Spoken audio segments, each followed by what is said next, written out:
J'ai lancé un SUV sur un dragon. J'adore ma life.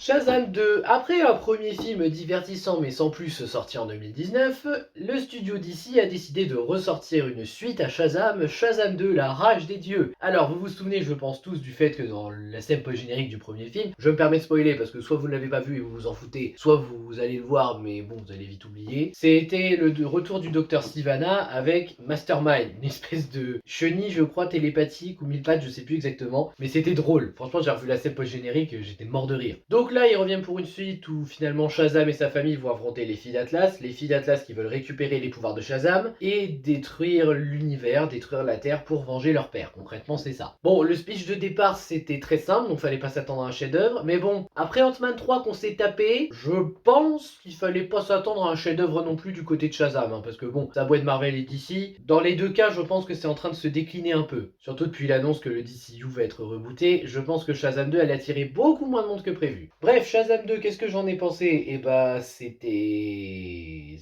ça existe. Mais en vrai, c'était assez moyen, Shazam 2. Pour vous dire la vérité, Shazam 2, c'est pas un film que j'attendais. Je peux respecter ceux qui attendaient le film, hein, franchement, parce que le premier est divertissant, ça fait oublier des trucs, t'es là juste pour passer un moment sans trop réfléchir. Ouais, mais même dans ces circonstances, je trouve que Shazam 2 s'en sort pas énormément. Bon, déjà, je dois être honnête, j'ai un petit peu préféré Ant-Man 3. Pour autant, ça veut pas dire que le film est très bon, au contraire, il a quand même pas mal de défauts. On pourrait même aller jusqu'à dire qu'il est mauvais. Moi, pour ma part, je le trouve surtout très moyen, mais c'est parce que je suis un peu clément avec les films de super-héros, parce que je sais qu'aujourd'hui, les films de super-héros, c'est surtout offre du divertissement lambda sans réfléchir. Ouais, à part The Batman et Joker. Il y a des exceptions, heureusement. Mais bon, pour parler de Shazam 2, le film a quand même quelques qualités. Le développement de Billy, par exemple, le fait qu'il va bientôt avoir 18 ans, qu'il sente qu'il va devoir quitter la maison parce qu'il va devenir adulte et que les parents ont du mal à payer le loyer. Ok, ça donne au moins un petit développement à Billy, j'accepte. Après, les filles d'Atlas en méchante, elles sont pas exceptionnelles, mais faut reconnaître que ça passe pour ce que ça veut offrir. Juste, ça passe. Je dis pas que les méchantes sont marquantes ou un développement approfondi, non. Juste, ça passe. Le jeu d'acteur qui est plutôt pas mal par la majorité, mais je crois que c'est surtout dû à la VF, ça. Zachary Levi s'investit, ça se voit qu'il s'investit. Rachel Zegler, elle fait ce qu'elle peut aussi. Après, le reste, j'ai pas grand chose à en dire, hein. Les décors, ça va. Les costumes ont été améliorés, ça je le reconnais. Le costume de Shazam est plus beau que dans le précédent film. Sinon, j'ai pas grand chose à dire du film, en fait. Donc, en termes de négatifs, j'ai pas mal de choses, par contre. À commencer par la mise en scène d'action qui est bof. En fait, elle est surtout classique. T'es pas marqué par les plans ou ce qui se passe. T'as des plans assez classiques. Et je crois que c'est pour ça que le réalisateur, il est content de retourner sur des films d'horreur parce qu'il sait que la mise en scène de films d'horreur, c'est peut-être plus facile que la mise en scène des films de super-héros. Comme quoi, les scènes d'action, c'est vraiment pas facile à mettre en scène. Les personnages secondaires sont inintéressants, mais vraiment tous ils sont inintéressants. Même Freddy avec cette petite relation prévisible où on sait tous que Rachel Zegler est avec les méchants, c'était pas une surprise, hein, on l'a vu venir dès qu'on l'a vu. Ouais, franchement, les persos secondaires c'est oubliable, hein. Les frères et sœurs ils sont là parce qu'ils devaient être là, mais tu sens que en vrai le film aurait pu s'appeler Shazam 2 et se concentrer que sur Shazam, ça aurait été plus intéressant. L'humour est toujours aussi nul et ça traîne ce film. Ce film fait 2h10. Mais contrairement à un Man of Steel ou un Batman vs Superman, là je trouve qu'il y a vraiment des scènes qui se rallongent pour l'humour et qui n'apportent rien. Et c'est d'un ennui, mais réellement je me suis dit mais il peut pas avancer plus vite, le film il pourrait faire quoi, 1h50, 1h40 à tout péter? Non, il doit faire 2h10. Bah la durée est trop longue, hein, je préfère vous le dire, surtout que l'histoire met du temps à démarrer. Mais vraiment elle met du temps à démarrer. T'as beau avoir une introduction plutôt bien faite, l'histoire met quand même pas mal de temps à démarrer, donc non, je suis désolé. Moi j'ai du mal avec les 2h10 de ce film. Puis bon, quitte à parler de mauvaises choses, on peut aussi parler des scènes post-génériques.